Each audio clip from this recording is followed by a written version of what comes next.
عزیز طلبہ، میں professor Mohammad Rizwanullah, Urdu department HD Jain college Ara. یہ داستان ہے باغ و بہار، نام سنا ہوگا آپ نے، آپ کے نصاب میں داخل ہے یہ کتاب۔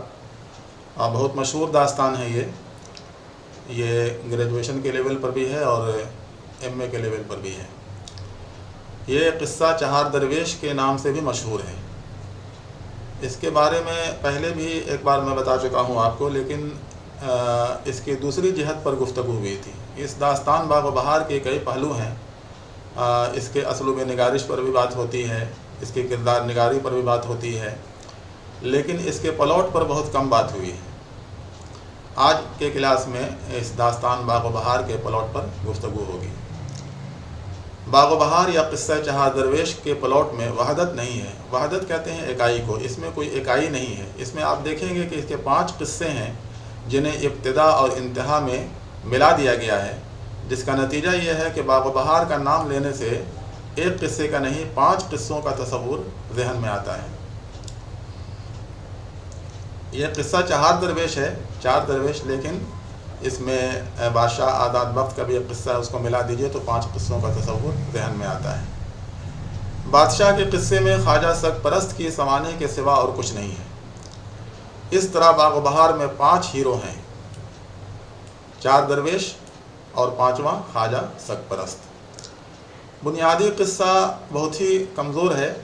اس انتشار کے باوجود قصے کے لحاظ سے باغ و بہار کسی داستان سے نیچے نہیں رہتی۔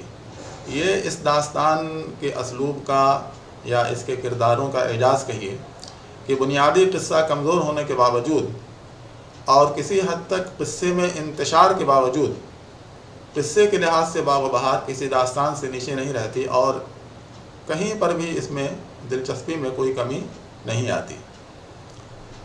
اس کے بنیادی پلاٹ میں بھی دوسری داستانوں کی نسبت ایک ندرت ہے۔ ابتدا ضرور روایتی ڈھنگ پر ہے کہ ایک بادشاہ کے اولاد نہ ہوتی تھی، لیکن یہاں فرزند قصے کے شروع میں نہیں آخر میں پیدا ہوتا ہے۔ یہ اس کی ایک ندرت ہے۔ پھر یہ شہزادہ قصے کا ہیرو بھی نہیں ہے۔ بادشاہ کو اتفاقیہ طور پر 4 فقیر مل جاتے ہیں، بادشاہ کے صاحب اولاد ہونے میں ان کی دوا یا دعا کا کوئی ہاتھ نہیں ہے۔ اسی وجہ سے فنی لحاظ سے درویشوں اور خواجہ سگ پرست کی کہانیاں گویا ضمنی حیثیت رکھتی ہیں۔ دیکھیے تو یہ 5 قصے جو داستان باغ و بہار میں بیان ہوئے ہیں وہ اپنی اپنی جگہ بڑے قابل قدر ہیں۔ ان میں پلاٹ کی وحدت اور سادگی سبھی کچھ موجود ہیں۔ سارے قصے ایک دوسرے سے آپ کو ملے ہوئے نظر آئیں گے۔ چاروں درویشوں کے قصے لفظ عشق کی تفسیریں ہیں۔ آپ چاروں درویش کا قصہ پڑھیے، ایک چیز سب میں مشترک ملے گی اور وہ ہے عشق۔ عشق کی داستان سب کے یہاں ملتی ہے اور یہی میرے خیال میں اس داستان میں دلچسپی کا سب سے بڑا سبب بھی ہے، سب سے بڑی وجہ ہے۔ لیکن باغ و بہار کا بنیادی قصہ عشقیہ نہیں ہے۔ عشقیہ داستان ہونے کے باوجود اس کا بنیادی قصہ عشقیہ نہیں ہے، اس لیے کہ آزاد بخت کی زندگی میں ہی عشق کا کوئی مقام ہے، اس کی زندگی میں عشق کا کوئی مقام نہیں ہے، نہ آزاد بخت کی زندگی میں ہی عشق کا کوئی مقام ہے۔ ممتاز حسین نے باغ و بہار کے مقدمے میں لکھا ہے کہ یہ داستان بنیادی حیثیت سے صوفیانہ ہے۔ یہ جملہ ان کا بہت اہم ہے، انہوں نے بہت تفصیل سے اس داستان کا مطالعہ کیا ہے اور اس مطالعے کے بعد انہوں نے یہ نتیجہ اخذ کیا ہے کہ اس کی بنیادی حیثیت اس داستان کی صوفیانہ ہے، اگرچہ اس کی سطح پر عشق کی داستانیں ہمیں دیکھنے کو ملتی ہیں۔ انہوں نے درویشوں کے سفر کو رومانی سفر قرار دیا ہے، لیکن اس سے اتفاق کرنا مشکل ہے۔ ہر داستان و مثنوی بلکہ ہر افسانہ و نظم کو علامتی قرار دینے سے تنقید نگار کی جودت طبع کا اظہار تو ہوتا ہے، لیکن تخلیق کار نے بھی معنی میں واقعی یہ تہداری مقصود رکھی تھی، اس میں شبہ ہے۔ ممتاز حسین ایک تنقید نگار ہیں، انہوں نے ایک تنقیدی حیثیت سے نظر ڈالی ہے اور اپنی گویا تنقیدی نتیجے کو سامنے لاتے ہوئے انہوں نے یہ نتیجہ اخذ کیا ہے کہ یہ داستان بنیادی حیثیت سے صوفیانہ ہے، اور انہوں نے درویشوں کے سفر کو رومانی سفر بھی قرار دیا تھا۔ لیکن میر امن جنہوں نے یہ داستان کی تخلیق کی ہے، انہوں نے ان کی ذہن میں اس قسم کی کوئی تہداری تھی یا نہیں، یہ کہنا بہت مشکل ہے، اس میں شبہ ہے۔ بہرحال قصے میں واقعہ نگاری کی جزیات کہیں کہیں قابل اعتراض ہیں۔ مثلا نیمروز کا شہزادہ ہر ماہ غلام کے ہاتھ مرتبان کی نمائش کرتا ہے اور پھر اس بے گناہ کا سر اڑا دیتا ہے۔ یہ قصے کی واقعہ نگاری ہے، لیکن اس میں اس کی جزیات میں یہ قابل اعتراض بات ہے کہ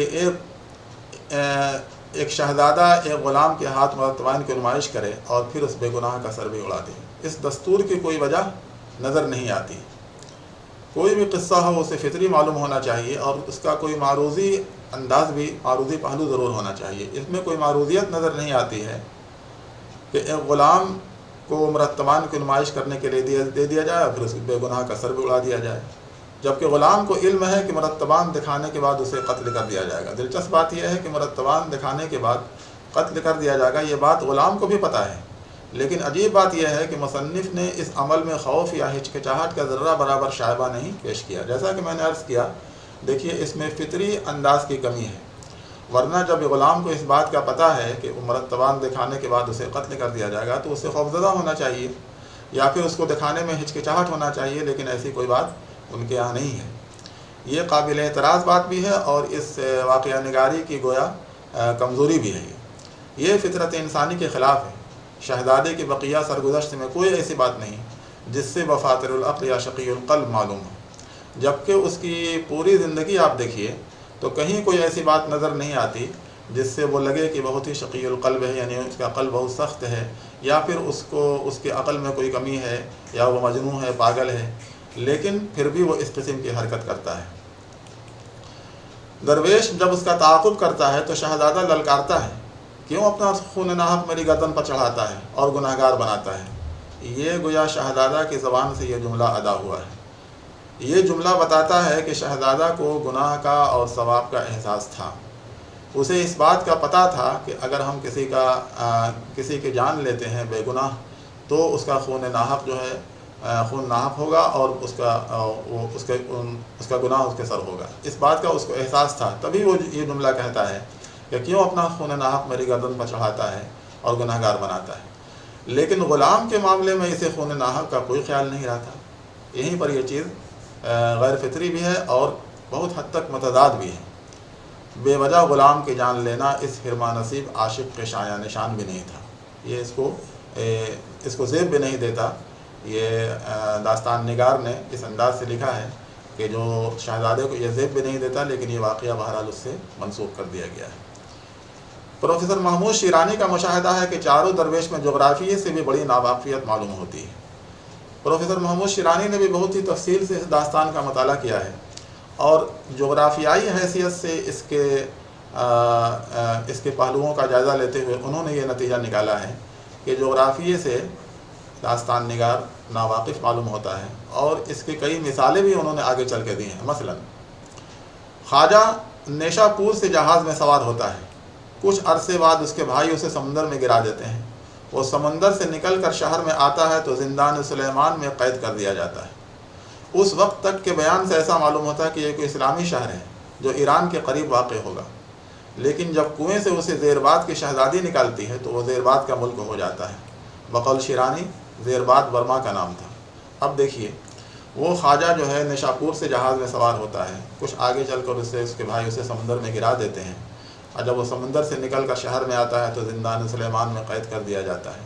وہاں تک کہ جغرافیائی حیثیت سے ایسا معلوم ہوتا ہے کہ یہ کوئی اسلامی شہر ہے جو ایران کے قریب کہیں پر واقع ہے، لیکن جب کنویں سے اسے زیرباد کی شہزادی نکالتی ہے تو پتہ چلتا ہے کہ وہ تو زیرباد کا ملک ہے، اور زیرباد کے بارے میں پروفیسر شیرانی کی تحقیق یہ ہے کہ وہ برما کا نام تھا۔ معلوم نہیں یہ کہاں تک درست ہے، قرائن سے تو یہ کسی طرح برما نہیں معلوم ہوتا، لیکن آپ داستان میں دیکھیے گا تو یہ برما نہیں نظر آتا۔ تو اس لیے جغرافیائی حیثیت سے آپ جس ملک کا تذکرہ کر رہے ہوں اس کا منظر نگاری بھی ویسی ہونی چاہیے جو اس میں نہیں دکھائی گئی۔ اتنا ہی نہیں، یہاں سے چل کر دور کسی جگہ سرپرست کے بھائی اسے زخمی بھی کر دیتے ہیں، اور اب جو ذات اس کی خبر گیری کرتی ہے وہ سرندیپ کی شہزادی ہے۔ اب یہ دیکھیے جب وہ زخمی ہو جاتے ہیں، اس کے بھائی اسے زخمی کر دیتے ہیں، اور جو خاتون ان کی اس کی خبرگیری کرتی ہے، تیمارداری کرتی ہے، وہ پتہ چلتا ہے کہ وہ سرندیپ کی شہزادی ہے اور یہ ولایت سرندیپ کی ہے۔ یہ برما سے اب اچانک سرندیپ کا منظرنامہ چلا آتا ہے۔ سرندیپ بحر عرب میں ایک چھوٹا سا جزیرہ ہے، اس تک خشکی کا راستہ ممکن ہی نہیں ہے۔ تو یہ جغرافیائی کمزوریاں بھی اس داستان کے پلاٹ میں نظر آتی ہیں، جس کی طرف اشارہ پروفیسر محمود شیرانی نے کیا ہے۔ آخر میں خواجہ سرپرست کی شادی وزیر زادی سے ہو جاتی ہے۔ یہ بھی دیکھیے عجیب بات ہے، سرپرست کی عمر 50 کے لگ بھگ بتائی گئی ہے، داستان نگار نے اس کی عمر 50 کے لگ بھگ بتائی ہے، جبکہ وزیر زادی کی عمر جو ہے وہ گڑیا سے گویا کھیلنے کے دن ہے۔ خواجہ خود کو اس کا بوڑھا باپ کہہ کر پکارتا ہے، لیکن آخر میں عمر کے تفاوت کو بالائے طاق رکھ کر مصنف جبریہ بے جوڑ شادی رچا دیتا ہے۔ یہ بھی اس داستان کی کمزوری ہے اور غیر فطری گویا اس کا انداز ہے کہ ایک اتنے بڑے عمر کے آدمی سے جو اس کو بوڑھا باپ بھی کہہ کر پکارتا ہے اور ایک ایسی بچی کی شادی کرا دیتے ہیں جس کے گڑیا سے کھیلنے کے دن ہے۔ تو ان سب چیزوں کی طرف داستان نگار نے کوئی دھیان نہیں دیا، اور یہی سب چیزیں اس داستان کے پلاٹ کو کمزور کرتی ہیں۔ خواجہ اپنے دونوں بھائیوں کو پنجروں میں قید کر کے کتے کا جھوٹا کھانا کھلاتا ہے۔ اب بتائیے کہ کیا وہاں قانون کی کوئی حکومت نہیں تھی؟ ایک شخص کس طرح کھلے بندوں دو انسانوں کو قید کر لیتا تھا؟ اس کو بالکل کھلے عام دکھایا گیا ہے کہ دو انسان قید ہیں، کتے کا جھوٹا کھانا کھلایا جاتا ہے۔ تو آخر کوئی وہاں قانون تو ہونی چاہیے تھی، کوئی مطلب اس قسم کی اجازت تو کھلے عام کسی کو نہیں ملنی چاہیے تھی۔ اس طرف بھی داستان نگار نے کوئی توجہ نہیں دی۔ تیسرا درویش فرنگ کے پل کو جونپور کے پل کے برابر بتاتا ہے۔ یہ بھی عجیب بات ہے، یہ مقابلہ بالکل بے موقع ہے، کہاں عجم کا شہزادہ، کہاں جونپور کا پل۔ واضح ہو کہ تحسین یا زرری نے جونپور کا ذکر ہی نہیں کیا۔ یہ تحسین یا زرری وہ ہے جس کی کتاب سے استفادہ کر کے گویا میر امن نے یہ داستان لکھی تھی۔ تو انہوں نے جب کوئی جونپور کا ذکر نہیں کیا تو میر امن نے کہاں سے ذکر کر دیا؟ اسی لیے کہا جاتا ہے کہ یہ میر امن کی ذہنی اپج ہے، ان کی اپنے ذہن کی پیداوار ہے۔ بہت سی چیزوں کو انہوں نے اپنے ذہن کی اختراع ہے، اپنے ذہن کی اپج ہے ان کی، اور جس کی وجہ سے شعوری یا لا شعوری طور پر کہیں نہ کہیں داستان کا پلاٹ کمزور ہوتا گیا ہے۔ کتاب کے آخر میں ہر شخص اپنی محبوبہ کے وصل سے شاد کام ہوتا ہے، لیکن کتنے وقفے کے بعد؟ کم از کم 7 برس کے بعد۔ داستان نگار یہ نہیں بتاتا کہ اس 7 سال کے عرصے میں ان شہزادیوں پر کیا گزری، ایک کے علاوہ سب جنوں یا جادوگروں کے قبضے میں تھیں۔ مصنف نے یہ غور نہیں کیا کہ وہ اتنی مدت تک غیروں کے پاس کس طرح محفوظ اور باعفت رہیں۔ یہ بھی عجیب بات ہے کہ 7 برس کے بعد محبوبہ کے وصل سے شاد کام آپ کراتے ہیں، لیکن یہ نہ کوئی پوچھتا بھی نہیں ہے اور نہ آپ یہ بتانے کی زحمت کرتے ہیں کہ 7 سال کے عرصے میں ان شہزادیوں پر کیا گزری، وہ کہاں رہیں۔ ظاہر سی بات ہے، فطری طور پر انسان کو یہ دریافت کرنا چاہیے، لیکن کسی کو یہ احساس نہیں ہوا۔ اس کی طرف بھی داستان نگار نے کوئی توجہ نہیں دی۔ قصے میں فوق فطری عناصر کی کثرت ہے۔ وہ تو ہر داستان میں آپ دیکھتے ہیں کہ فوق فطری عناصر ہوتے ہیں، جن ہے، دیو ہے، پری ہیں۔ اسی طرح سے داستان باغ و بہار میں بھی ہے۔ 5 کہانیوں میں فوق فطری عناصر 2 مقامات پر ہیں، نیمروز کے شہزادے اور چوتھے درویش کی سرگزشت میں۔ اس کے بعد خاتمے میں جنوں کا بادشاہ ملک شاہپال سامنے آتا ہے۔ وہ ایک منصف مزاج بادشاہ ہے اور سب کے ساتھ انصاف کرتا ہے۔ اسے فوق فطری رول کے لیے پیش نہیں کیا گیا۔ گویا باغ و بہار میں فوق فطری معلومات استعجاب یا مبالغہ کے لیے داخل نہیں کی گئی ہیں، بلکہ ان سے پلاٹ کو آگے بڑھانا مقصود ہے۔ دیگر داستانوں میں باغ و بہار میں یہی ایک فرق نظر آتا ہے کہ دوسرے داستانوں میں فوق فطری عناصر کو جب پیش کیا جاتا ہے تو وہ گویا ایک استعجاب کے لیے حیرت انگیزی پیدا کی جاتی ہے، حیرت خیزی پیدا کی جاتی ہے اور مبالغہ کے لیے پیدا کیا جاتا ہے، اس کو لایا جاتا ہے۔ لیکن داستان باغ و بہار میں آپ دیکھیں گے فوق فطری عناصر کو، تو اس میں حیرت خیزی پیدا نہیں کی گئی ہے، بلکہ اس سے پلاٹ کو آگے بڑھانے کا کام لیا گیا ہے۔ یہی چیز داستان باغ و بہار کو دوسرے داستانوں سے کچھ الگ کرتی ہے، کچھ منفرد بناتی ہے۔ مجموعی طور پر باغ و بہار کا پلاٹ ہلکی پھلکی کمزوریاں تو ہیں، لیکن اس کے باوجود مجموعی طور پر یہ بہت بارب اور مستحکم پلاٹ ہے، جس کے لیے داستان باغ و بہار کے مصنف میر امن کی ستائش کی جانی چاہیے۔ امید ہے یہ لیکچر آپ نے دیکھا ہوگا، باغ و بہار کے بارے میں آپ کو کچھ معلومات ہوئی ہوگی۔ امید ہے آپ سب لوگ اسے استفادہ کریں گے۔ بہت شکریہ۔